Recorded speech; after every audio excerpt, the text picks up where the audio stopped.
vicious Pacific struggle of World War II.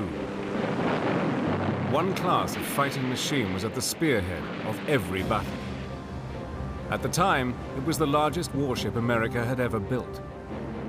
With the ability to launch hundreds of fighter bombers against shipping and island bases, it tore into the heart of the enemy.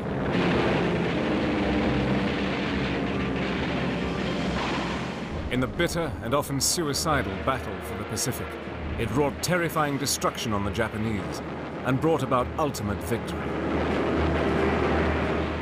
The U.S. aircraft carrier. It's the largest ship I'd ever seen in my life, and it sort of frightened me. It was so big. It'll beat the hell out of you, but if you hit it, you can hurt it bad. Using extraordinary color archive film and reenactments, Battle Stations takes you beneath the decks of the mightiest ship in the Pacific War, the aircraft carrier.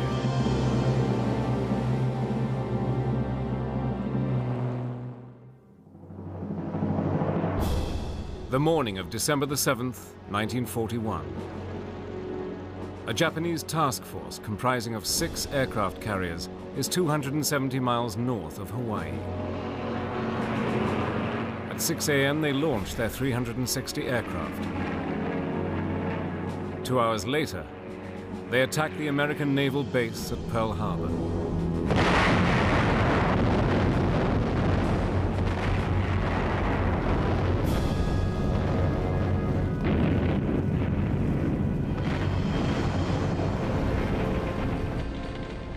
By 10 a.m., the U.S. Pacific Fleet is destroyed. Of its 8 battleships, 6 are either sunk or severely damaged, along with 3 cruisers and 3 destroyers. America was at war. Never before had so much shipping been destroyed by enemy aircraft that had been launched from carriers. These mighty ships had come of age as fearsome machines of war. Yet only 30 years earlier, they had been looked on as nothing more than an interesting experiment. On November the 14th, 1910, a 24-year-old American pilot called Eugene Ely became the first to successfully take off from a ship when he took his Curtiss biplane from the deck of a cruiser. Carrier aviation had been born. Though the experiment had opened a few Navy eyes, it did not loosen its purse strings. A ship built specifically to launch planes was considered ridiculous. Instead, the US developed a floating platform for seaplanes. America was fast losing out to other nations in the development of naval aviation. Britain was quick to recognize the potential of planes equipped with ordnance operating from ships. By June 1913, a landing platform had been built on board one of its cruisers, HMS Hermes. 2 years later, the Royal Navy was operating aircraft from 5 modified vessels. Following the British lead of converting ships for use as aircraft platforms, the US Navy selected a collier to become America's first aircraft carrier. Named the USS Langley, she was commissioned in 1922. Although ungainly, she would be the first in a large and fearsome family of naval vessels. But the problems of landing and taking off on a moving vessel were enormous. This new science was having its fair share of teething problems.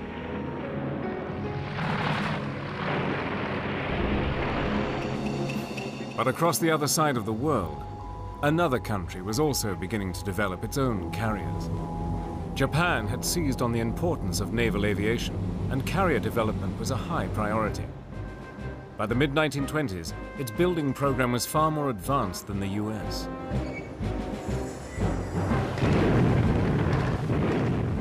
But it was Japan's invasion of China in 1937 that sent a wake-up call to the world.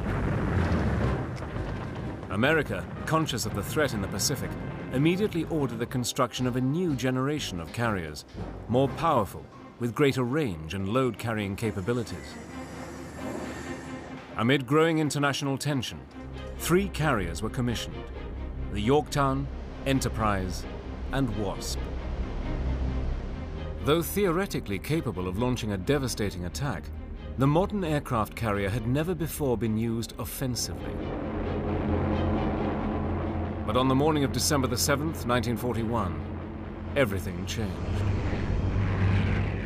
Pearl Harbor had conclusively proved the effectiveness of a carrier force. Grievously wounded, America needed to show that it could take the fight back to Japan. In an audacious move on April the 18th, 1942, an American carrier struck at the very heart of Japan. Taking off from the USS Hornet, 16 B-25s commanded by Lieutenant Colonel Jimmy Doolittle bombed Tokyo.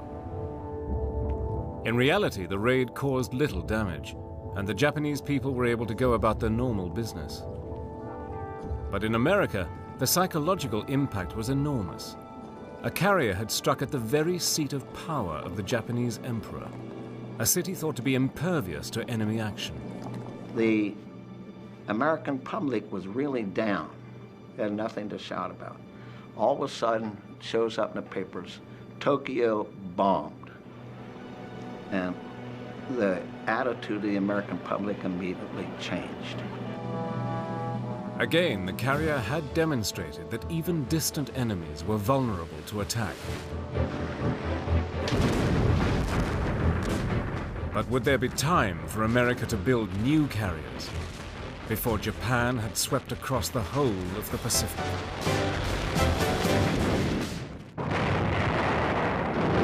Despite the devastation of the American Pacific Fleet by the Japanese at Pearl Harbor, 3 U.S. carriers had miraculously escaped. The Saratoga, Lexington, and Enterprise were at sea when the attack took place. These 3 were now all that stood between Japan and defeat. Immediately, plans to supply the Pacific Fleet with 40 new carriers were reviewed and put into action. The new Essex-class carrier was chosen to be the foundation of America's rebuilding program. Intended to carry more aircraft, the Essex-class was over 800 feet long and at 27,000 tons was more than a third heavier than any of its predecessors, and armor protection was greatly improved. These features, with the provision of a vastly improved battery, such as the main armament of 8 5-inch guns, 17 40mm Bofors guns, and 60 20mm Oerlikon guns, gave the ships a much enhanced survivability. In a Herculean effort, 5 shipyards in Virginia, Massachusetts, New York, and Philadelphia worked around the clock to produce 24 of these colossal vessels, each one bigger than a major New York skyscraper. It looked like a warship, but I'd say 10 to 20% of the shipyard workers were ladies. And you heard of Rosie the Riveter. Well, it was Rosie the Welder. If you can picture a brand new hotel with nothing in any of the rooms, nothing. That was my first introduction to the ship. The construction of the Essex-class aircraft carriers exemplified America's awesome industrial capability. Tens of thousands of workers rushed to get these much-needed vessels into the front line. In a remarkable industrial achievement, the shipyards produced the carriers far ahead of schedule, in some cases by as much as 17 months. The American people also played their part. A Massachusetts insurance company offered a special bond drive to raise funds for a carrier. The drive raised enough money not only to build the ship, but to pay for its operating expenses for a year as well.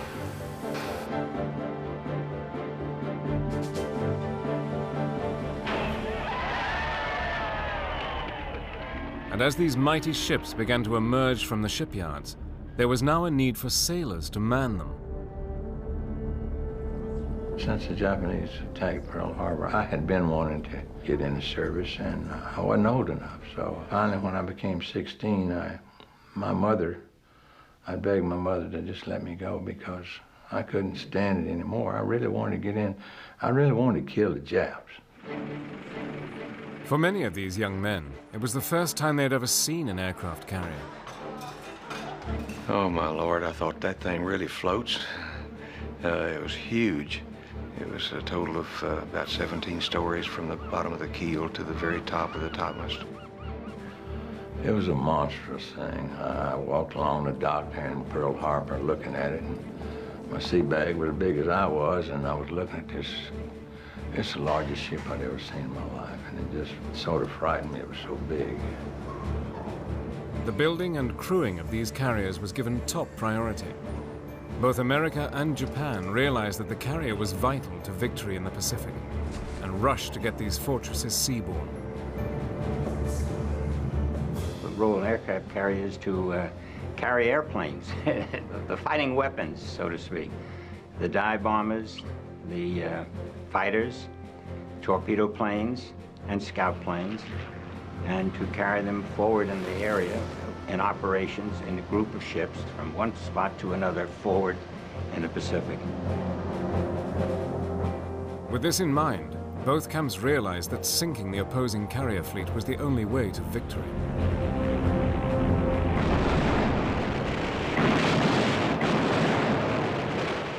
In the Battle of the Coral Sea in May 1942, US and Japanese ships engaged in a unique battle. It was the first time carrier aircraft had been deployed against carriers.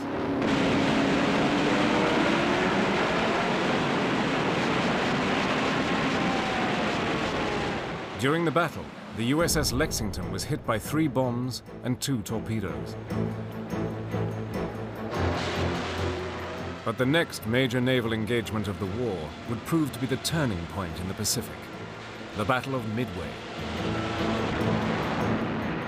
In an attempt to occupy the tiny but strategically important island of Midway, the Japanese sent a 4-carrier task force to draw out the American fleet in the Pacific. The principal objective was the destruction of America's carriers. On the morning of June the 4th, 1942, Japanese carrier-based torpedo and dive bombers attacked.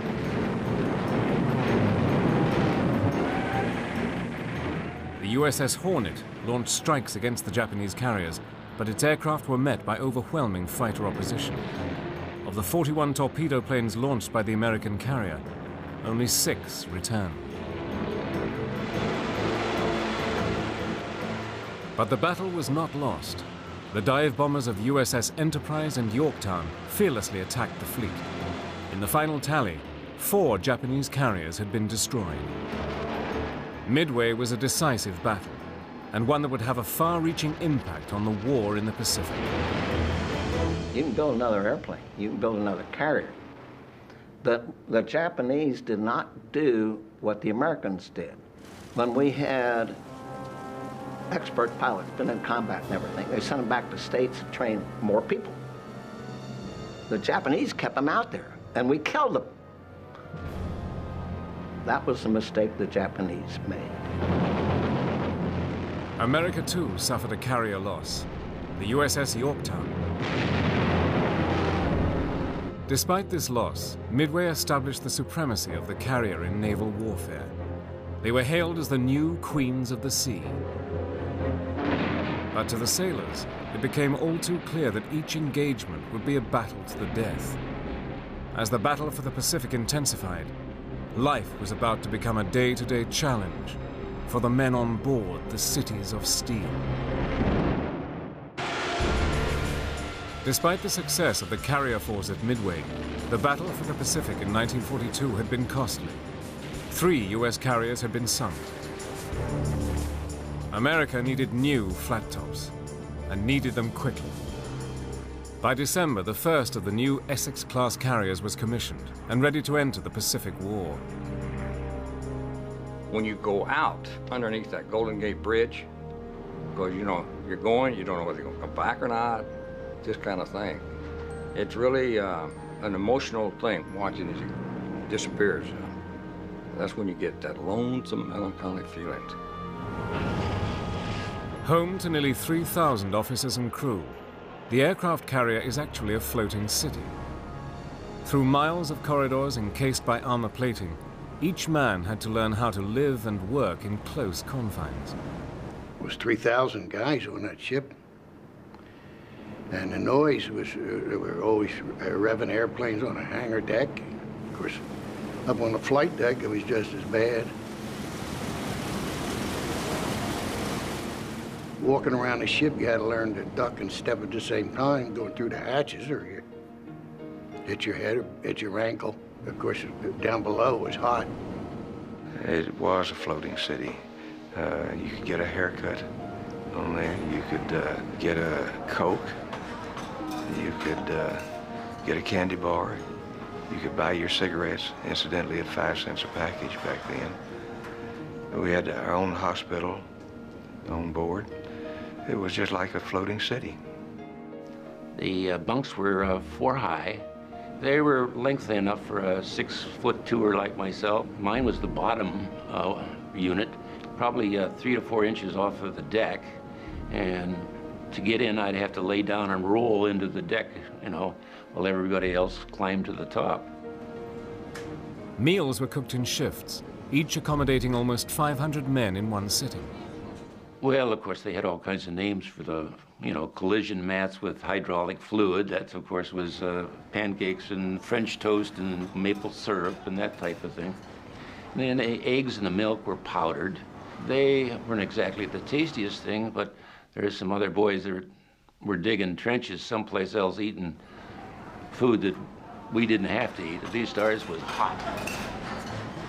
Deep below the waterline, engineers, ratings, radar operators, cooks, fire crews and officers carried out their duties.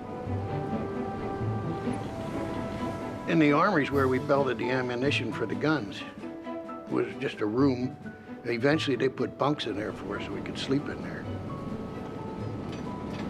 And down below, when you were down in the magazine and all, well, you had to be careful there because of the bombs would sweat, and that was explosive. And we put the bombs on a hoist, on a rack, and sent them up to the elevator and sent them topside. But you had to be careful what you were doing. Care and a certain finesse was also needed when steering the 27,000-ton Goliath. You got the ship in your hands. You steer a ship with your fingers and your toes. And if you can't feel the ship in your toes and your fingers, you can't steer it. You become a part of this ship. Your feet and hands are the controls. Working 15-hour days, crews soon learned that life aboard a carrier was not all it was cracked up to be. Of course, you had watches to stand to. You were assigned to a watch on the hangar deck or something. You had watches at night. It ceased to be glamorous like we saw in the movies. It was work. There were times when the crews could take a much-needed break, but total relaxation was non-existent. The alarm to man battle stations could be just seconds away. All of a sudden you hear that bong, bong, bong, bong going, the klaxon going off. You know that, hey, move it. Everything's moving, every leg and every arm. We were all there on duty within a matter of 2.5 minutes. It was just a mad rush, everybody, to get to their station. And you wanted to make sure you got there. Whether you were a firefighter or a baker, everyone had their battle station duties. On the flight deck, there was a constant state of frenzied activity. It was here that nearly 100 aircraft were prepared for takeoff. Landing control officers organized and reorganized the constant traffic of bombers and fighters, ensuring that the runway remained clear for use. The fear of accidents was everywhere. The propeller planes created a situation with the blade chopping close to the flight deck, that is, in inches from the wood and that. And these sailors would actually be working in front of them, and they would be sliding towards the props, and they would duck around this and that. It was dangerous work. At any time, you may have 45 props going at one time, and the wind situation is terrible. And each plane had a chock that helped the wheels. And when the pilot got ready to go, the flight deck crew had to jerk those chocks out. And the planes were so close together that if you didn't know where you were, you could back into a prop real easy. And you had to work your way onto the fuselage or around and back of the tail or maybe in front of the plane to get over to the side with that chock. As light as we were back then, we were so young and light. Some of us weighed only 130 pounds, 135 pounds. Well, the wind, if we didn't hold on to those cleats in the flight deck, we would just get blown over. Fire was the greatest enemy of the aircraft carrier. The ship was a giant floating petrol station and ammunition store. Deep within its hull were tanks that held thousands of gallons of aviation gas. There were also ammunition stores and over 1 million gallons of fuel oil for the carrier. A crash or explosion could spell disaster. No one on board ignored the implications. It's a heavyweight boxer with a glass jaw. It'll beat the hell out of you. But if you hit it, you can hurt it bad. You see, it's carrying tons and tons and tons and tons of bombs and torpedoes and everything in the ship, the bowels of the ship. We'd carry about 550,000 gallons of gasoline alone for the airplanes. And we'd carry over 1 million gallons of fuel oil. See, its own destruction is it's carrying within its bowels if you hit it. An equally tempting target was the flotilla of support vessels that provided crucial supplies to the carrier task force. This fast-moving fleet would follow the carriers into the treacherous waters of the Pacific. Here, every 3 or 4 days, they would replenish the carriers with essential armaments, fuel, food, and medical assistance.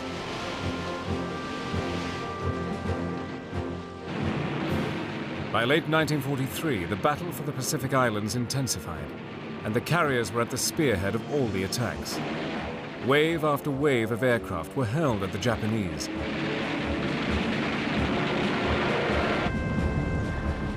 But for the carrier crews, getting the returning planes back on board was as dangerous as the enemy attacks. We had a large number of crashes, mostly from battle damage, and sometimes the pilot would be wounded. And we had one, a 20 or 40 millimeter exploded almost in his cockpit, and he was blinded. And how he landed, Lord knows, I don't. The plane went up, sliding up the flight deck on his belly, and I had to run back towards the railing on the side of the ship. I was just up there watching, and he kept veering to the right, veering to the right. He came crashing into that, and the wing up close hit, and it pivoted. The rear end of that plane hit that island structure, and it just came apart right behind the cockpit. He unstrapped his chute, walked out of it, and he looked at it. He couldn't believe it either. He was dumbfounded when he looked at that thing. If you had no business on the flight deck, you didn't go there, because your longevity wouldn't be very long. When an airplane catches a fire, and if you don't get it out real quick, they're going to go off. When the fire happens, you get as close to it as you can, and there's 2 men on a hose, one lead man and the other 8 feet behind him to hold the hose. You always had your head singed, and your eyebrows gone, and your eyelids gone. For those pilots that went into the sea and were lucky enough to be rescued, the carriers had a unique way to reward the rescuers.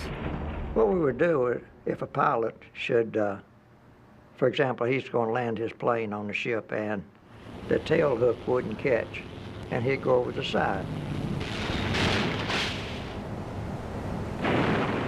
When he did, a destroyer would pick him up. And then as soon as they could, they would come alongside the tail and fan tail of the ship, come up side of it, and in a boatswain's chair, they would send a pilot over to us. In return, we would give them 15 gallons of ice cream, and they were to return our cans the next time. So our pilots really didn't hardly get their feet wet. When they hit the water, the destroyer had them because they wanted that ice cream. That's what it was. Throughout the latter half of 1943 and into 1944, the carrier task forces began to claw back the Pacific Islands. The aggressive Rear Admiral Michener, the veteran who had commanded the USS Hornet on the Doolittle raid and at Midway, forged a new task force. Task Force 58, as it would now be called, became the most powerful and self-sufficient naval force in history. On the morning of June the 18th, 1944, wave after wave of Japanese aircraft from their carriers and the island of Saipan attacked Task Force 58. The Battle of the Philippine Sea had begun. In some of the fiercest dogfights of the war, nearly every Japanese aircraft was shot down in what became commonly known as the Marianas Turkey Shoot. When the battle was over, Japan had lost 480 aircraft and nearly all of their carrier-trained pilots. More significantly, Japan had lost 3 aircraft carriers. With the loss of these carriers, the Japanese fleet was finished. But the bloodiest phase of the war in the Pacific had just begun. In desperation, Japan resorted to a weapon the US was ill-equipped to fend off. A weapon so fearsome, it could wreak havoc among the US carriers. Japan's divine wind, the kamikaze.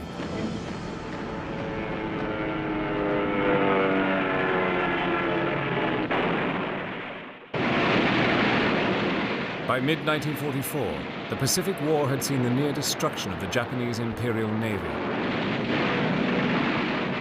But as the bitter fighting on the islands continued, a new and deadly battle between ship and plane was about to begin. Desperate to defend themselves against the American march towards their home islands, the Japanese initiated a plan for special attack, or suicide missions. The plan, which was hoped would save Japan, was called Kamikaze, or Divine Wind, in honor of the typhoon that had saved their country from a Mongol invasion in the 13th century. The kamikazes were unique in military history. Adhering to the warrior code of Bushido, the Japanese pilots prepared themselves for the ultimate sacrifice, to die protecting the Chrysanthemum Empire.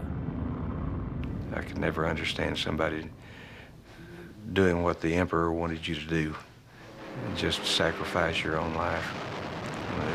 I didn't want to sacrifice my life, I wanted to live. It's hard to understand that somebody else would say, I'd rather be a dead hero than a live combatant. In October 1944, the Japanese began their kamikaze onslaught. American carriers were the prize targets, and the Japanese pilots were instructed to aim at the flight deck and the carrier's island.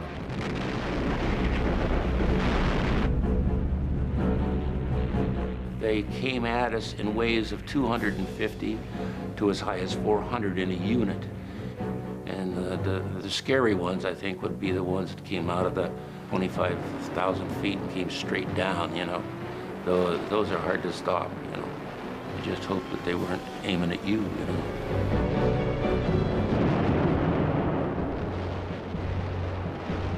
When they attacked, you know, all our 5 inches and 40 millimeters and 20 millimeters, they just fell to sky just like a pepper. There wasn't any sky except for the smoke. Shells exploding and kamikazes coming down through it.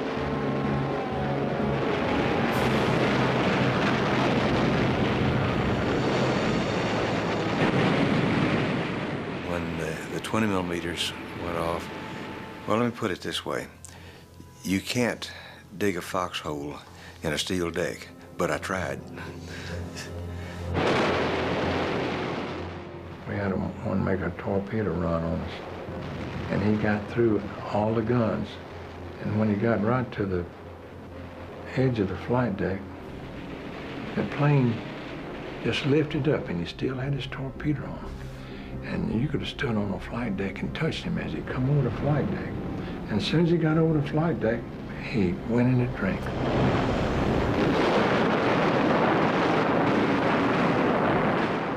Everything on the bridge is shaking.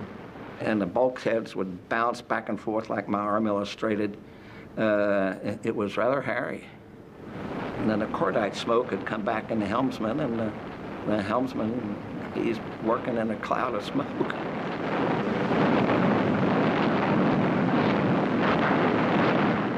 We had 4 5-inch guns, that's 2 turrets, firing in front of us, and a quad of 40s in front of us, that's 4. And quads on top, and a battery of 20 millimeters. And if they all got fired at one time, you couldn't hear a thing.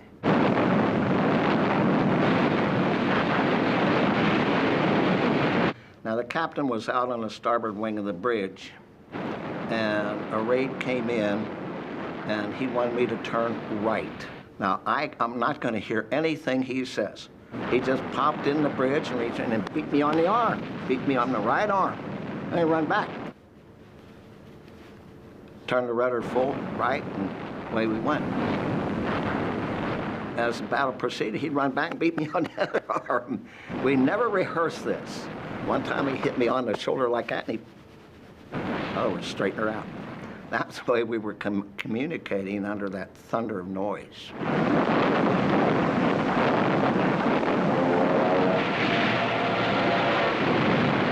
We cursed a lot. Sailors are famous for that. But when one would come in on us, we would curse, and when we'd pass them a-flaming in the ocean, we would curse them as we passed them in the water. By early 1945, Japanese kamikaze raids were reaching a new intensity. During the invasion of Iwo Jima, Japanese suicide pilots targeted the carrier USS Franklin. The date was March the 17th, St. Patrick's Day. Don Ziegler was on the bridge of the USS Yorktown and tried to warn the Franklin that the incoming planes were not friendly. The carrier Franklin was just right there on the horizon, and the plane started towards their formation. Now, we radioed her. We have bogeys acquired. Combat. They radioed back, friendly. We radioed back a bogey. I repeat, we have acquired targets at bearing 120. They radioed back, friendly. Then we radioed back, visual, visual, visual. We're looking at it with binoculars. And then the next instance, up went to Franklin.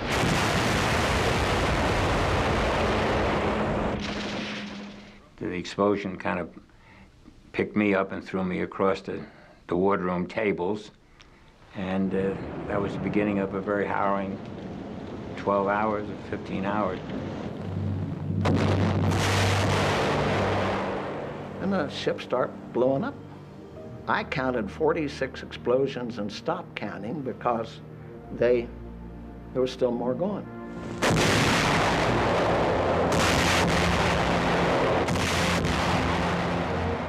I went back aft, and on outboard the ship and got into the secondary con, which was then enveloped from the flight deck, fires and explosions. They were going thousands, 2,500 feet in the air.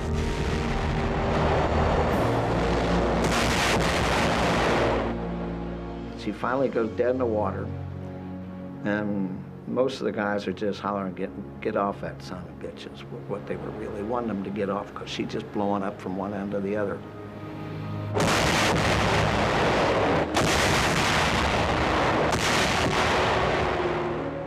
The Franklin had taken 2 massive human bombs and was mortally wounded. Her crews desperately fought the fires in an effort to save the ship. But deep below her decks on level 4, trapped men were battling to save their lives. There was no way out, and the fire was coming up behind us. There was above us a hatch. The paint was coming off the wall. That's how hot it was. You couldn't touch the bulkheads. I found a piece of metal from a bunk or something. I started pounding on it. It was too hot to touch up there.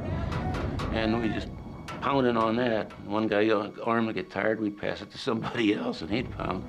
And we just kept that up continually.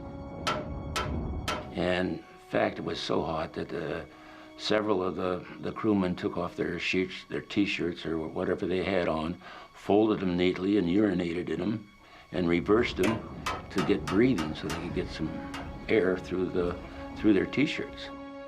Somebody suggested we say the 23rd Psalm. And I don't think there was one of us who knew it in its continuity from the beginning. The Lord is my shepherd. I shall not want. He restoreth my soul.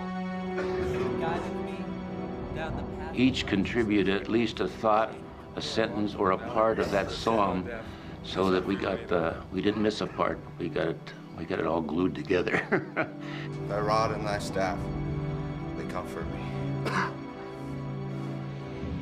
Above the trapped men, firefighters heard their cries and were trying to cool the hatch down with high-pressure hoses. I couldn't see how I could die that young. And there's so many men that died were younger than I, you know. With time running against them, the rescue team finally managed to get to the hatch. After a long period of time, we heard some tapping above. And as we looked up, we could see that the wheel was starting to move a little bit, and then more. And then all of a sudden, they flung the hatch open from above. We went right up through there and down forward on the hangar deck with the fire hoses on each side of us. And so we all got out of there. Incredibly, the Franklin survived, but at a huge loss. 724 men were killed, and 265 were wounded. But it wasn't the end. There was still one island left to conquer. It has since gone down as one of the bloodiest battles in world history. Okinawa. By April 1945, American forces were racing towards the very heartland of Japan. Crucial to the success of the invasion would be the capture of the strategic island of Okinawa, a mere 350 miles from the mainland of Japan. If the battle for Iwo Jima had been a hard-fought and bloody engagement, the battle for Okinawa reached new levels of ferocity, earning it the nickname, the Island of Death. Once again at the forefront of this strike force were the Essex-class carriers of the Pacific Fleet. And once again, Japan's kamikazes targeted the American carriers, wave after wave of them. On the morning of April the 6th, radar began to pick up large formations of aircraft heading directly towards the fleet. My area of operation usually was in an area called Combat Information Center. If the enemy planes were coming in at a very low altitude, then they'd be within 10 miles of us before we could pick them up. But if they were coming in at 20,000 feet, we could get them at 150 miles out. On that first day, a 700-plane force, half of them kamikaze, struck the American fleet in successive waves. Okinawa was the worst part of the war so far as the kamikazes was concerned, because I think it was 26 on the first 32 days, and we were in general quarters. As the weeks wore on, large numbers of kamikaze were shot down, but many did manage to get through, often with devastating success. The plane came in from the back part of the ship. Came in and dropped its bomb that went into number 3 elevator and then crashed into the flight deck just forward of the number 2 elevator, which was a midship.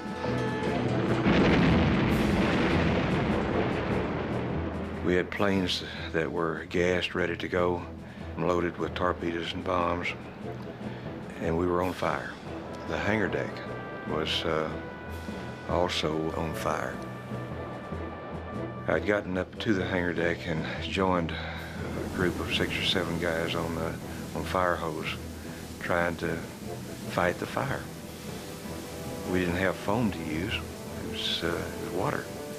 But we did manage to contain the fire as much as possible and got it out before it got to the planes that were loaded with bombs. And frightening, very, very frightening. It's hot, oh, terribly hot in there. You know, you either won the battle of the fire or you lost it. And I was fortunate enough to be a winner. Many of the carrier crews were not so lucky. I had a fire on the hangar deck, and we got out of the compartment just fine, had the fire out. And the doctor told me, he said, all right, Howard, so there's your first one. And there was a man laying curved around the tail wheel of an airplane. And he said, get him out. And I reached for the man, being my first one, you know. I don't know, reluctantly, I sort of backed off maybe a little bit. And he said, get him because he won't hurt you now. And when I pulled a man's ankles to pull him out of there, the meat came off in my hands. That was bad. By June the 21st, the battle for Okinawa was won, but at a terrible price. The US Navy had suffered 5,000 wounded, and almost 5,000 men had been killed. When we did have deaths at sea, they would take the bodies and sew them up in a canvas, and they'd place a 5-inch shell between their legs before they sewed the canvas up. Then they were laid out on number 2 elevator or so forth that hang out over the side of the ship. And then at the funeral service, there was a guard that we had of men in uniform.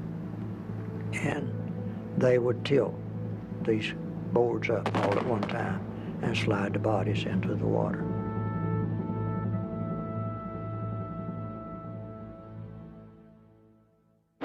At Okinawa, the Japanese had expended over 1,900 kamikaze aircraft. They sank 32 Allied ships and damaged more than 400 others. Amazingly, no carrier was sunk, but it was the bloodiest battle of the Pacific. The enormous cost of taking Okinawa convinced President Truman that there was only one solution to end the war: the use of the atomic bomb.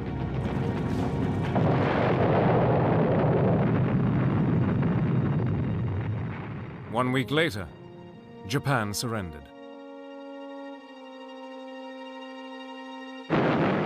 After 4 long years, the bloody battle for the Pacific had taken the US carriers from Pearl Harbor to the Bay of Tokyo.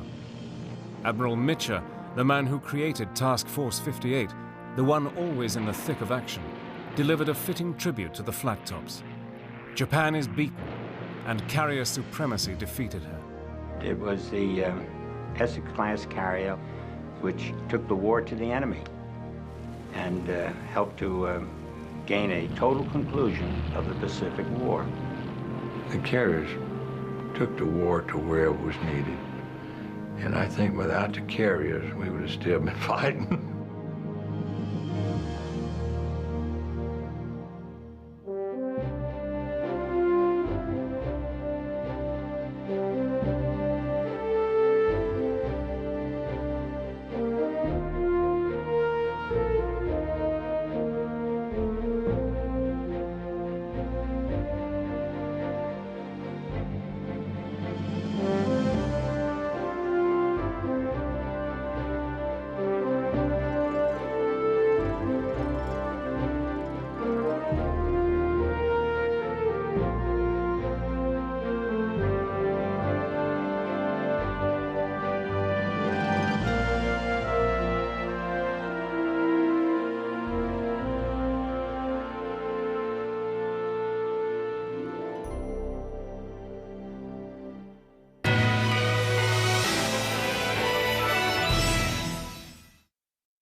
That's easy.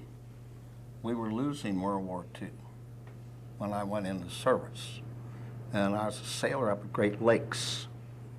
They were building the Yorktown, which was the second Yorktown, really, and they needed to get it ready to go to sea. So they took 1,000 of us, sailors, and put us on the Yorktown while they were building it. In fact, it didn't even belong to the Navy yet. And that's how I came to be aboard the Essex class carrier. Oh yes, certainly. Because when I first went down there, I was going through the shipyard and I kept asking the sailor that was in charge of it, "Where's my ship? Where's my ship? I don't see my ship."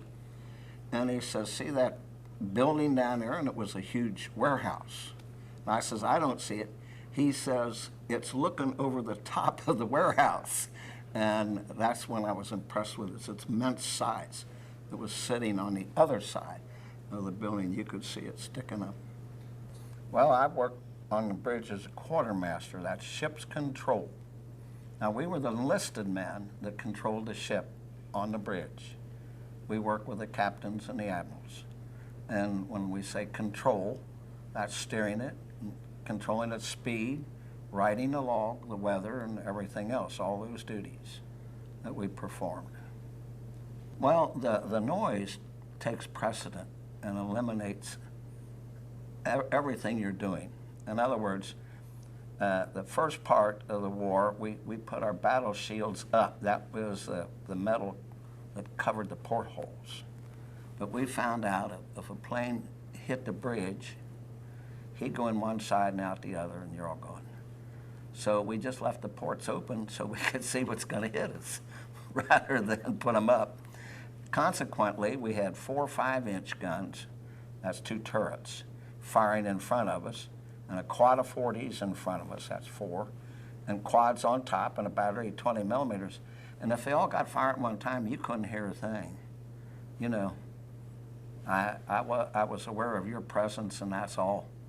And the 5-inch is one of the noisiest guns the Navy had. It's more than the 16. A 16-inch gun, whoosh. And the 5-inch 38s would make a bang like that, and you got them firing rapid fire. Those were rapid fire.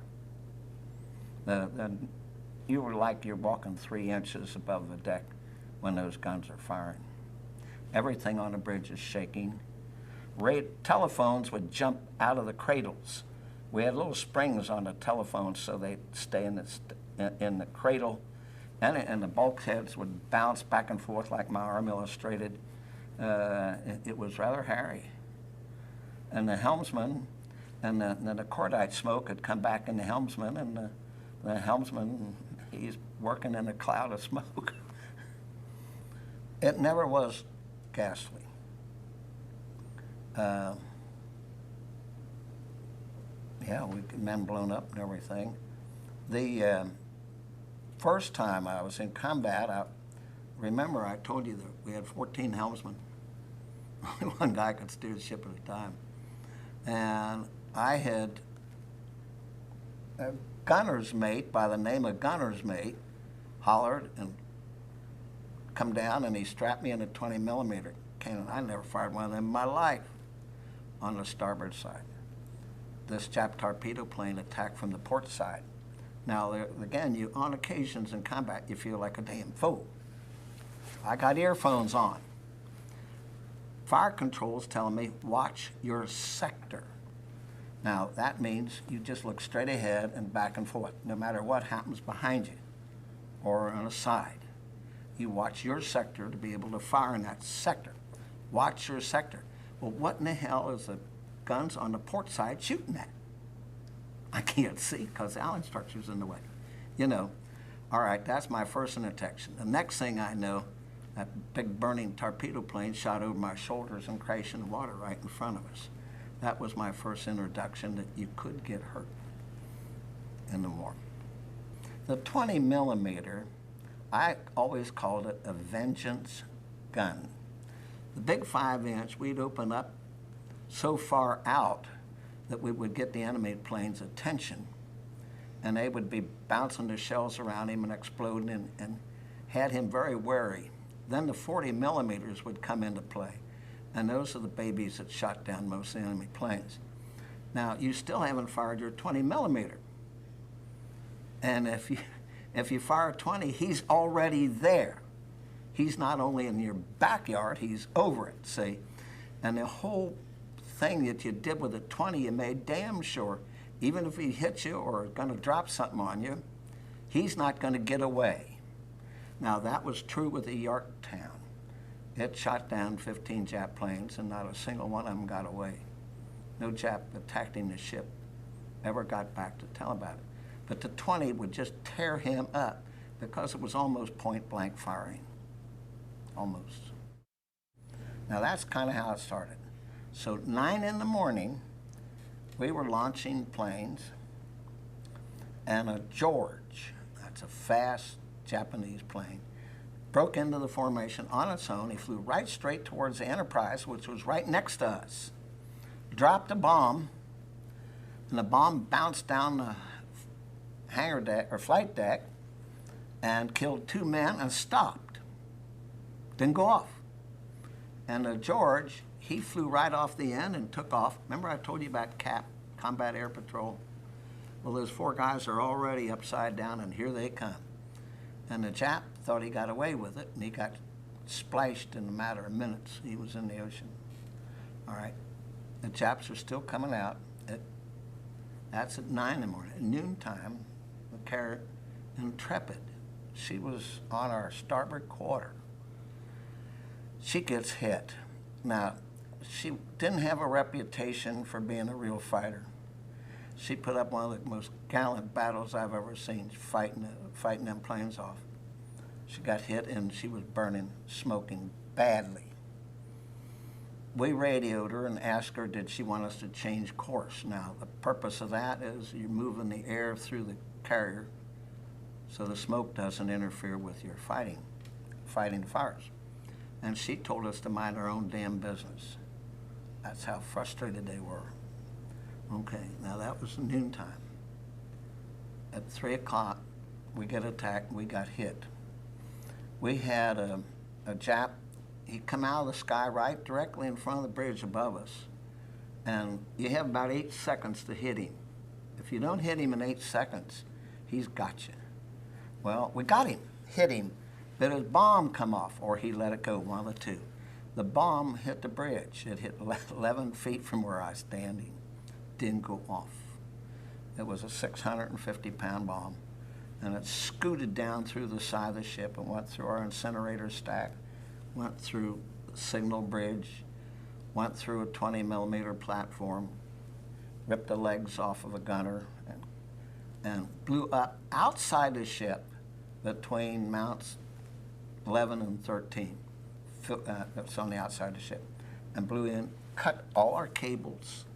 That fire control, it really left us a mess. The ocean was even on fire. Gasoline's running down on the ocean and everything. We were in bad shape instantly. It blew up everything I owned. My compartment was gone. All the sailors on the ship later thought I'd been killed because my bunk was blown up. I was always in my bunk. So they thought the whole thing's gone. But that was what occurred to us. We burnt, we put fires out, we flooded. Now the ship maintained speed and our position in formation. Now we got an admiral who was in charge. This is Navy protocol. Created a very amusing thing. We're on fire, you can see it, the other ships can see us burning. And they know they've seen us get hit. A few months before that, the carrier, there was a CVL carrier, was burning, and the cruiser Birmingham went next to it to help it. And it blew up, and it killed about 332 men on the cruiser, and almost sank 3 destroyers trying to help us. Keep in that mind, it's a smaller carrier. Well, as flagship, we're flying the flag, the admiral didn't say a word. A cruiser pulled out of formation and came over, and she's flying an admiral's flag. She's got an admiral. And since we didn't say anything, he come over and got right next to us, and he's looking at us. And the hell with him, you know, we've got carrier stuff to do. And he sent us a message. where is your fire? Well, the signalman, kid by the name of Schrader from Cincinnati, hollered to the bridge, Zig, points, Admiral wants to know where the fire is. I says, Captain, he wants to know where the fire is. He says, tell him. Tell him it's against our 5-inch magazine. We're going to blow up if we don't get the fires out. And he gave him the message.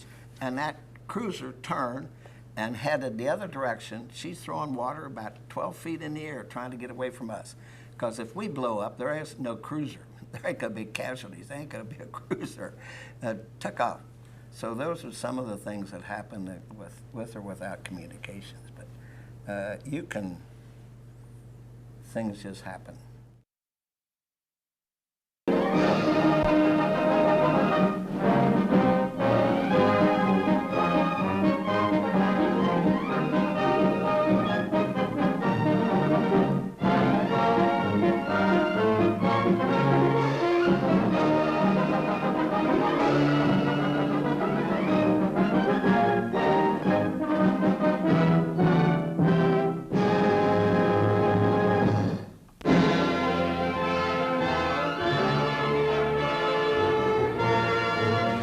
Miles off the coast of Japan, an American carrier force, slaying at units of the Japanese fleet, is attacked by land-based enemy dive bombers.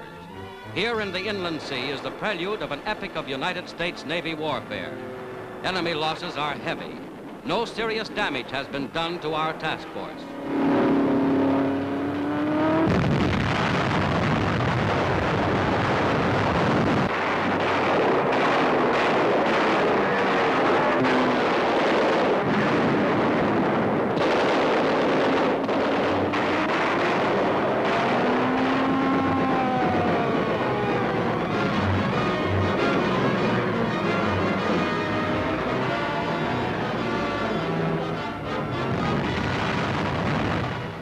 Suddenly, the carrier USS Franklin is struck square amidships by 2 bombs from a low-diving Japanese bomber.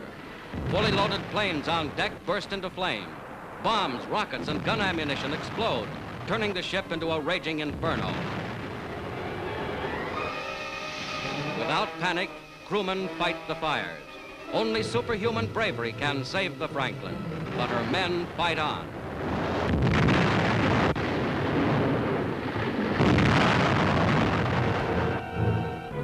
The toll of casualties grows as explosions continue. The Franklin burns through the day.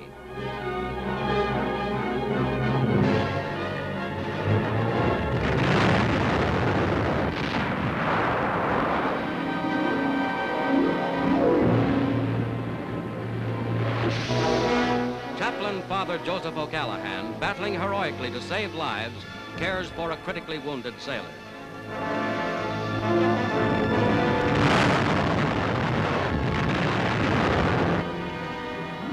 Franklin is still afloat. No ship has ever before taken such punishment and survived. Scorched and bomb-torn, the carrier lies dead in the water, listing sharply. Rescue ships, without regard to their own danger, stand by to take off the wounded. 1,100 are casualties, more than 800 of these killed or missing. But 2,000 others of the Franklin's crew miraculously escape unhurt.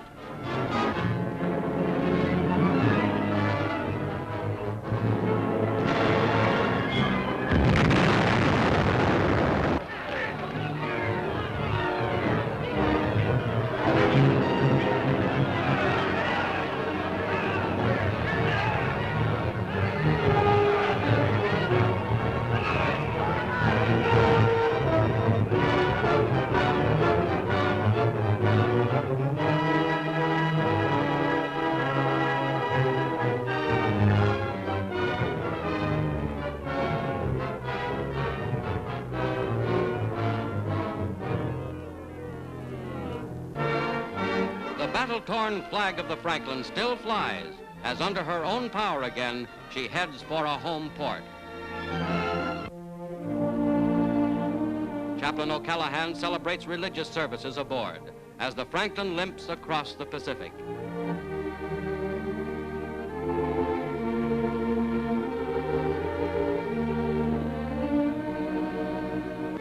Entering the Panama Canal and the final stretch of her incredible 12,000-mile voyage, the Franklin's wounded receive combat decorations.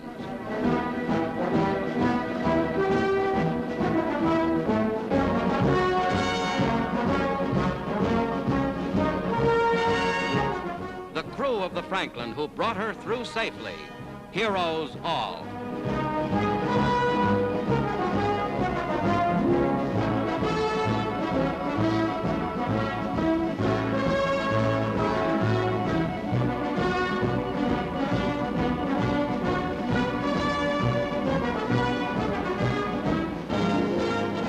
The ship that the Japanese had announced that they had sunk is now home in New York for complete repairs. The Franklin's successful battle to survive now takes its place in naval history, and she will sail forth to battle once again.